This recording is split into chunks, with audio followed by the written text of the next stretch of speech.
বিশ্বকাপের উত্তেজনা যখন ঘনিয়ে আসছে তখন মেক্সিকোর গুয়াদালাহারা শহরে নিরাপত্তা পরিস্থিতি নিয়ে বাড়ছে উদ্বেগ। কুখ্যাত মাদক কার্টেল নেতা নেমেসিও ওসেগুয়েরা নিহত হওয়ার পর শহর জুড়ে সহিংসতার ঢেউ ছড়িয়ে পড়েছে। গুয়াদালাহারার স্টাডিও অ্যাক্রন স্টেডিয়ামে আগামী মাসে দুটি বিশ্বকাপ প্লে অফ ম্যাচ এবং জুনে মূল টুর্নামেন্টের 4টি ম্যাচ আয়োজনের প্রস্তুতি নিচ্ছে। তবে সাম্প্রতিক সহিংসতায় স্থানীয় বাসিন্দা ও বিদেশি পর্যটকদের নিরাপত্তা নিয়ে প্রশ্ন তুলছে। স্থানীয় এক বাসিন্দা বলেন, পরিস্থিতি এখন বেশ অনিরাপদ। সরকারকে দ্রুত ব্যবস্থা নিতে হবে যাতে পরিস্থিতির উন্নত হয়।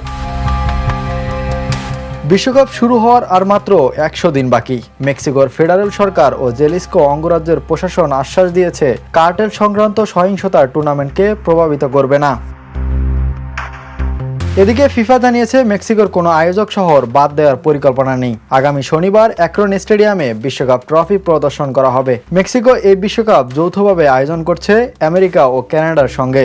দেশটির গুয়াদালাহারা ও মনেতেরে এবং মেক্সিকো সিটিতে মোট 10টি ম্যাচ আয়োজন করবে। উদ্বোধনীয় ম্যাচ হবে 11 জুন মেক্সিকো সিটিতে।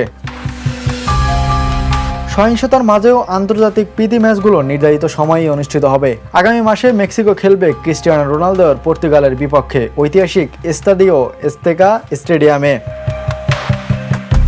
ফিফা বলছে তারা মেক্সিকোর সক্ষমতার উপর আস্থা রাখে, তবে পরিস্থিতি কিভাবে সামাল দেয় সরকার সেদিকে এখন সবার নজর। Imran Hossain, the news.